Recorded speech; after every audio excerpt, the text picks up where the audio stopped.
ஜோதிட நேயர்கள் அனைவருக்கும் வணக்கம். இன்னைக்கு நம்ம சேனல்ல என்ன பார்க்க போறோம் அப்படின்னு பாத்தீங்கன்னா, ஆகஸ்ட் மாதம் 27ஆம் தேதி பௌர்ணமி மற்றும் ஆவணி அவைத்தமானது வருகிறது. அது மட்டுமல்லாமல் ஆகஸ்ட் 28ஆம் தேதி சந்திர கிரகணமானது வருகிறது. சோ இந்த 2 நாளில் நடக்கக்கூடிய இந்த மாதிரி கிரகணத்துடைய மாற்றத்தால் கண்டிப்பா 12 ராசி நேயர்களுக்கும் ஏதாவது ஒரு மாற்றம் உங்க வாழ்க்கையில நிச்சயமா ஏற்படுங்க. இந்த மாற்றம் எப்படிப்பட்ட ஒரு மாற்றமாக இருக்க போகிறது, அதாவது உங்க வாழ்க்கையில நல்லதை ஏற்படுத்தக்கூடிய ஒரு மாற்றமாக இருக்க போகிறதா, இல்ல கெடுதலை விளைவிக்கக்கூடிய ஒரு மாற்றமாக இருக்க போகிறதா என்பதை பற்றி தான் நம்ம பார்க்க போறோம். அதாவது பௌர்ணமி அப்படின்னு சொல்லும்போது சந்திரனுடைய கோபத்தாலும் பல்வேறு விதமான மாற்றங்கள் உங்களுக்கு ஏற்படும். இந்த சந்திர கிரகணமானது பாத்தீங்கன்னா சிவப்பு நிறத்துல அக்னி குழம்பாய் தோன்றக்கூடிய ஒரு கிரகணம் அப்படின்னு சொல்லியிருக்காங்க. அதாவது சிவப்பு நெருப்பாய் தோன்றக்கூடிய ஒரு கிரகணம் அப்படின்னு கூட நம்ம சொல்லலாங்க. சோ ஆக்ரோஷமாக வரக்கூடிய ஒரு கிரகணம் என்பதால் கண்டிப்பா இதனுடைய தாக்கமானது ஏதாவது ஒரு பாதிப்பை நிச்சயமா உங்க வாழ்க்கையில ஏற்படுத்துங்க. சோ இந்த பாதிப்புல இருந்து நீங்க எப்படியெல்லாம் மீண்டு வரலாம், எப்படியெல்லாம் தப்பிக்கொள்ளலாம் என்பதை பற்றி தான் நாம இப்ப பார்க்க போறோம். சோ முதல்ல இந்த சந்திர கிரகணம் எப்போ தோன்றி எப்போ முடிவடையுது, இந்த கிரகணத்துடைய தாக்கத்தால் உங்களுக்கு என்ன நடக்க போகிறது என்பது அதன் பிறகு நாம நிச்சயமாக தெரிந்து கொள்ளலாம். சோ இன்னைக்கு மிதுனம் ராசி நேயர்களுக்கு தான் இதனுடைய தாக்கத்தால் உங்க வாழ்க்கையில என்னென்ன நடக்க போகிறது என்பதை நாம பார்க்க போறோம்.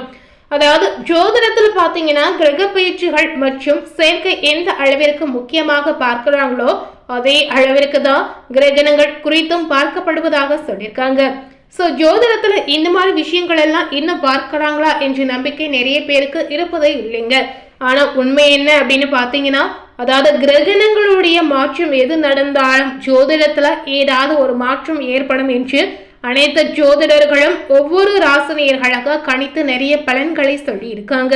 சோ அந்த அடிப்படையில தான் இன்னைக்கு நம்ம மிதுன ராசினியர்களுக்கு என்ன நடக்க போகிறது என்பது நம்ம பார்க்க போறோம். ஆகஸ்ட் மாதத்துல தான் சந்திர கிரகணம் நடக்க போகிறது. இந்த சந்திர கிரகணம் இந்த வருடத்தில் 2வது முறை வரக்கூடிய சந்திர கிரகணங்க. ஏற்கனவே முதல் கிரகணமானது நடந்து முடிந்தது. சோ 2வது முறை வரக்கூடிய சந்திர கிரகணம் என்பதால் கண்டிப்பா ஏதாவது ஒரு தாக்கம், ஏதாவது ஒரு மாற்றம் உங்க வாழ்க்கையில ஏற்படும் அப்படின்னு சொல்லியிருக்காங்க. இந்த சந்திர கிரகணமானது எப்படி தோன்றுது என்று பார்க்கும் பொழுது, சந்திரனின் ஒளி பொருந்திய பௌர்ணமி நாளில் இந்த கிரகணம் ஏற்பட போகிறது அப்படின்னு சொல்லியிருக்காங்க. ஆனா ஆகஸ்ட் 27ஆம் தேதி தான் பௌர்ணமியானது நடக்கிறது. ஆகஸ்ட் 28ஆம் தேதி தான் இந்த சந்திர கிரகணமானது வருகிறது. இந்த கிரகணத்துடைய நேரம் பாத்தீங்கன்னா, அதாவது 28ஆம் தேதி காலை 6:53 மணிக்கு ஆரம்பித்து கிரகணம் எப்ப முடிவடைது என்று பார்க்கும் பொழுது 12:31 மணிக்கு முடிவடைது அப்படின்னு சொல்லியிருக்காங்க. அதாவது இந்த கிரகணம் முடிவடைதா அப்படின்னு கேட்டீங்கன்னா நீடிக்க உள்ளது அப்படின்னு தான் சொல்லியிருக்காங்க. அது மட்டும் இல்லாமல் இந்த ஆவணி பௌர்ணமி திதி, ஆவணி அவிட்டம் இந்த 2 நாளும் ஒரே நாளில் வரும் பொழுது இது முக்கியமான ஒரு விரத நாளாக கடைபிடிக்கக்கூடிய சிறப்பான நாளாக இருக்கிறது.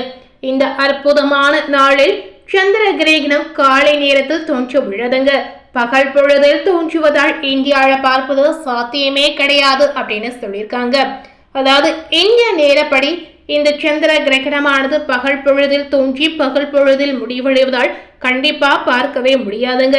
நிறைய பேர் ஆவலோடு எதிர்பார்த்து காத்து இருப்பீங்க. கண்டிப்பா உங்களுடைய காத்திருப்பு வீணாக கூடாது என்றுதான் ஜோதிட ரீதியாக கணித்து சொல்லியிருக்காங்க. ஆனா ஒரு சில பகுதிகளில் தெரியும் அப்படின்னு ஒரு சில இடங்களில் சொல்லி கொண்டு வராங்க. ஆனா உண்மையாக என்ன நடக்க போகிறது என்பதை நம்ம வெயிட் பண்ணி தான் தெரிந்து கொள்ளலாம். இந்த கிரகண நேரத்துல என்னெல்லாம் செய்யலாம் என்று கேட்டீங்கன்னா, இந்த கிரகண நேரத்துல கண்டிப்பா பாசிட்டிவான விஷயத்த நீங்க செய்யலாங்க. அதாவது எந்த மாதிரி விஷயத்தெல்லாம் நீங்க செய்யலாம் என்று கேட்கும் பொழுது, இறைவனுடைய திருநாமங்களை சொல்லலாம், திருப்புகழ் பாடலாம், சிவபுராணம் போன்ற நூல்களை படிக்கலாம். இந்த மாதிரி பாசிட்டிவான விஷயங்களை செய்வது உங்களுக்கு முழுக்க முழுக்க நல்லது அப்படின்னு சொல்லியிருக்காங்க. அது மட்டும் இல்லாமல் பௌர்ணமி நாளில் நீங்க செய்யக்கூடிய விஷயம் என்னன்னு பாத்தீங்கன்னா, அதாவது எத்தனை பௌர்ணமி வந்தாலும் மாதந்தோறும் வரக்கூடிய பௌர்ணமியாக இருந்தாலும் அந்த நாளில் நீங்க தான தர்மங்களை செய்து வருவது சந்திர பகவானின் முழு ஆசீர்வாதத்தை உங்களுக்கு பெற்றுக் கொடுக்கும் அப்படின்னு சொல்லியிருக்காங்க. சோ மறக்காமல் இந்த ஒரு விஷயத்தையும் நீங்க செய்து பாருங்க. இந்த மாதிரி தான தர்மங்களை நீங்க செய்து வரும் பொழுது உங்க வாழ்க்கையில புண்ணியம் சேரும் அப்படின்னு சொல்லியிருக்காங்க. சோ இதனை தொடர்ந்து மிதுன ராசி நேயர்களுக்கு இந்த சந்திர கிரகணத்துடைய தாக்கத்தாலும் சரி, இந்த பௌர்ணமிக்கு பிறகு சந்திர பகவானின் பார்வையால் உங்க வாழ்க்கையில என்ன நடக்க போகிறது என்பது நம்ம விரிவாக தெரிந்து கொண்டு அதற்கு ஏற்றவாறு நாம நடந்து கொள்ளலாங்க. இந்த காலகட்டம் உங்களுக்கு எதிர்பாராத செலவுகள் ஏற்படலாம் அப்படின்னு குறிப்பிட்டு சொல்லியிருக்காங்க. ஸோ அப்படி என்ன செலவு தான் உங்க வாழ்க்கையில ஏற்பட போகிறது, எப்படியெல்லாம் நீங்க கட்டுப்படுத்தணும் என்பதை கண்டிப்பா தெரிந்து கொள்ளுங்க. அதாவது இந்த கிரகண காலகட்டத்திற்கு பிறகு மிதுன ராசினியர்களுக்கு வாழ்க்கையில புதிய ஆற்றலை கொண்டு வரக்கூடிய ஒரு அற்புதமான காலகட்டம் அப்படின்னு சொல்லியிருக்காங்க. அது மட்டும் இல்லாமல் பணி இடத்துல தேவையற்ற வாக்குவாதங்கள் அல்லது அலுவலக அரசியலில் இருந்து விலகி இருப்பது உங்களுடைய புத்திசாலித்தனம் அப்படின்னு சொல்லியிருக்காங்க. அதாவது இந்த நேரத்துல வேலை ரீதியாக இருந்தாலும் சரி, பணியிடத்தில் இருந்தாலும் சரி, தேவையற்ற வாக்குவாதங்களை கண்டிப்பா நீங்க தவிர்க்கணும். அது மட்டுமல்லாமல் மற்றவர்களுடன் பேசுவதையும் நீங்க தவிர்த்திடுங்க. ஏன்னா இந்த நேரம் நீங்க பொறுமையும் அமைதியும் கடைபிடிப்பது ரொம்ப ரொம்ப அவசியம் அப்படின்னு சொல்லியிருக்காங்க. இந்த ஒரு விஷயத்த மட்டுமே நீங்க கவனமா பின்பற்றுங்க. இதனால உங்களுடைய வாழ்க்கையில தேவையில்லாத சிக்கல், தேவையில்லாத புரிதல் கூட ஏற்படலாம். ஸோ இது உங்களுக்கு தான் ஒரு மன சங்கடத்தை ஏற்படுத்தும். அதனால இந்த ஒரு விஷயத்த தவிர்த்து செயல்படுங்க.